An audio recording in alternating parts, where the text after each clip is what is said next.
샬롬 기쁨의 50일 기간 4월 6일 토요일 새벽 하나님께 올려드립니다. 나는 찬양하리라 찬양 부르십니다.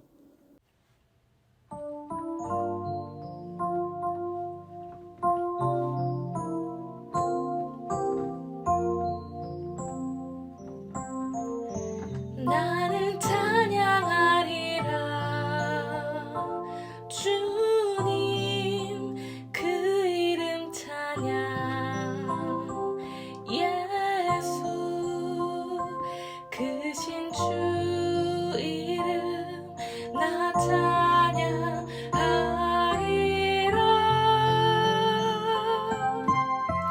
나는 찬양하리라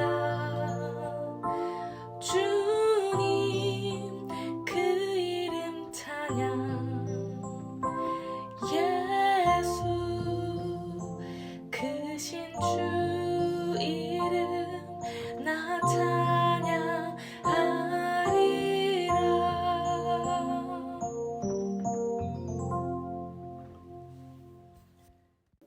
오늘 말씀 고린도후서 7장 12절에서 16절, 고린도후서 7장 12절부터 16절까지입니다. 함께 읽겠습니다. 그러므로 내가 너희에게 쓴 것은 그 불의를 행한 자를 위한 것도 아니요 그 불의를 당한 자를 위한 것도 아니요 오직 우리를 위한 너희의 간절함이 하나님 앞에서 너희에게 나타나게 하려 함이로라.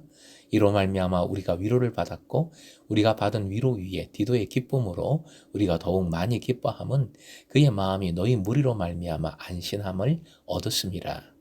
내가 그에게 너희를 위하여 자랑한 것이 있더라도 부끄럽지 아니하니 우리가 너희에게 이런 말이 다 참된 것 같이 디도 앞에서 우리가 자랑한 것도 참되게 되었도다. 그가 너희 모든 사람들이 두려움과 떨므로 자기를 영접하여 순종한 것을 생각하고 너희를 향하여 그의 심정이 더욱 깊었으니 내가 범사에 너희를 신뢰하게 된 것을 기뻐하노라. 오늘의 기도 제목, 하나님 앞에서 지체를 향한 간절함이 있게 하소서.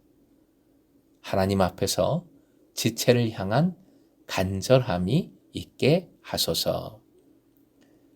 하나님의 뜻대로 하는 근심은 좋은 변화를 일으킵니다. 관계의 변화를 일으킵니다. 어제 말씀의 핵심 메시지였죠. 근심을 통해 바울 사도와 고린도 교회 교우들은 다시 좋은 관계로 나아갈 수 있었습니다. 본문은 이 좋은 관계에 대한 말씀이면서 특히 이 관계를 디도를 통하여 다시 천명하고 있습니다. 본문의 12절 눈물의 편지를 쓴 목적을 밝힙니다. 불의를 행하는 자는 바울을 부당하게 공격해서 바울 사도를 근심하게 만든 사람일 것입니다. 불의를 당한 사람 바울 자신이겠지요. 편지의 목적은 그 불의를 행한 자에게 공격을 하기 위함도 아니요 불의를 당한 자가 자신을 변호하기 위함도 아닙니다. 오직 공동체를 위함입니다. 즉 공동체를 오이코돔에 굳게 세우는 일, 고린도 교인들의 간절함이 하나님 앞에서 밝히 드러나도록 하기 위함인 것입니다. 눈물로 쓴 편지로 인하여 바울 사도에 대한 교인들의 열정이 하나님 앞에서 드러났습니다. 이렇게 편지의 목적이 이루어졌으므로 13절 바울 사도는 위로를 받았습니다. 그러면서 화제를 디도에게로 옮깁니다. 디도가 고린도 교회에서 따뜻한 대접을 받아서 그의 마음이 평안함을 얻어 기뻐하는 그의 기쁨에 바울 사도는 동참합니다.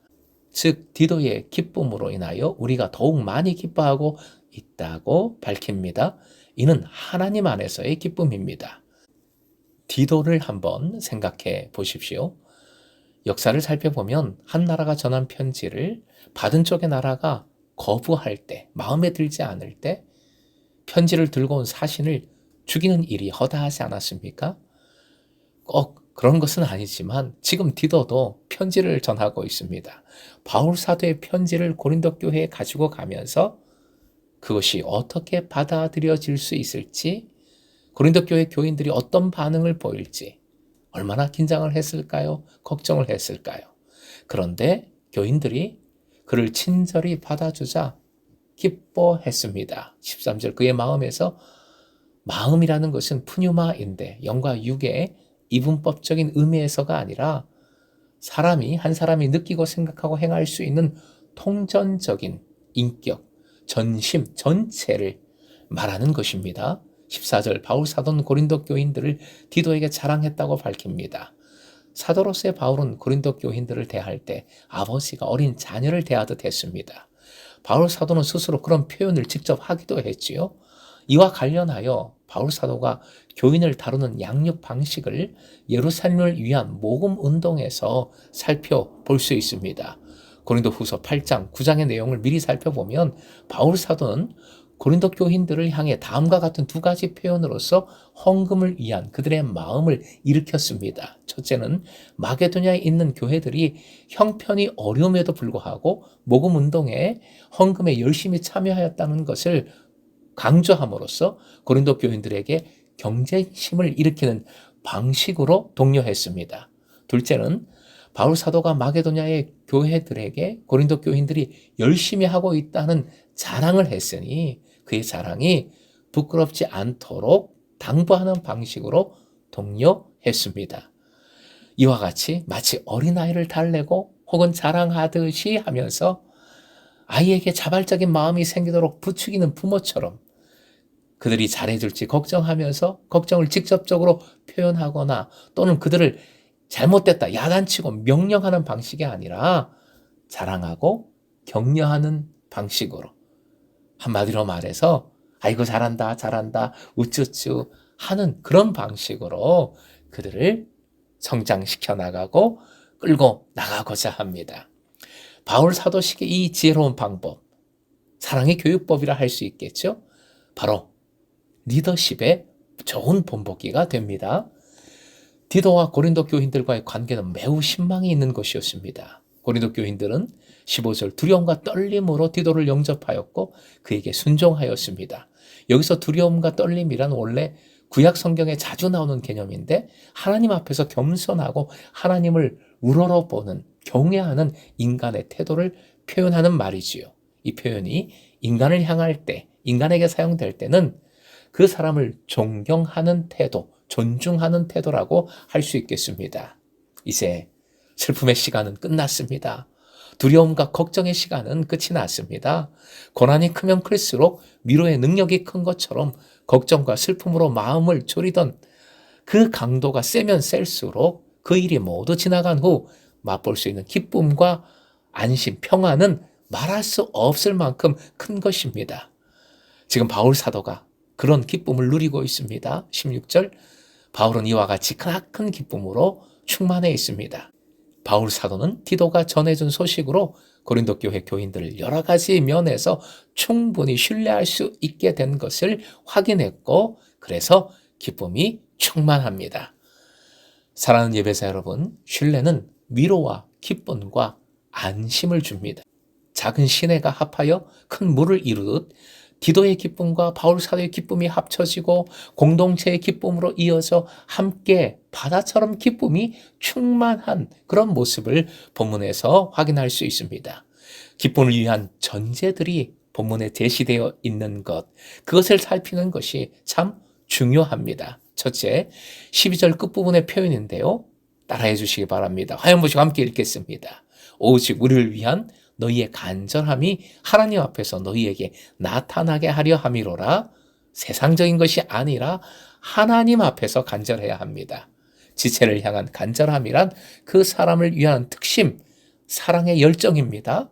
세상적인 사랑이 아니라 예수 그리스도의 십자가와 부활의 사랑으로 사랑하는 열정, 그것이 간절함입니다.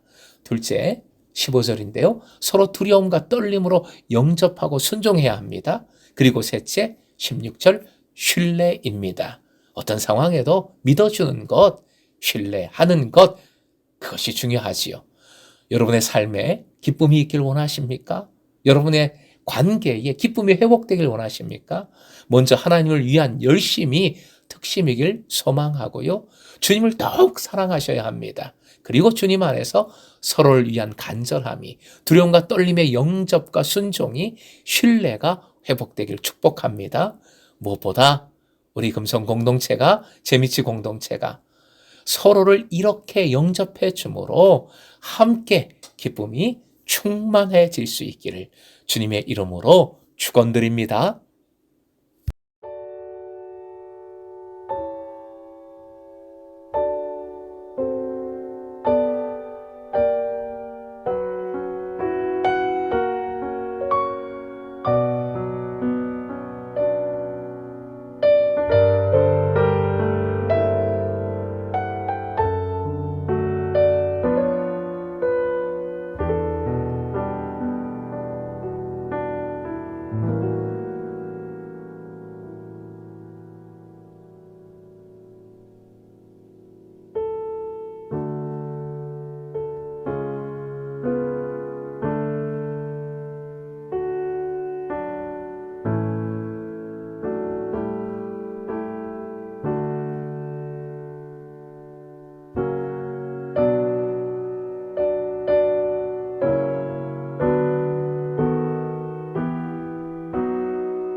찬양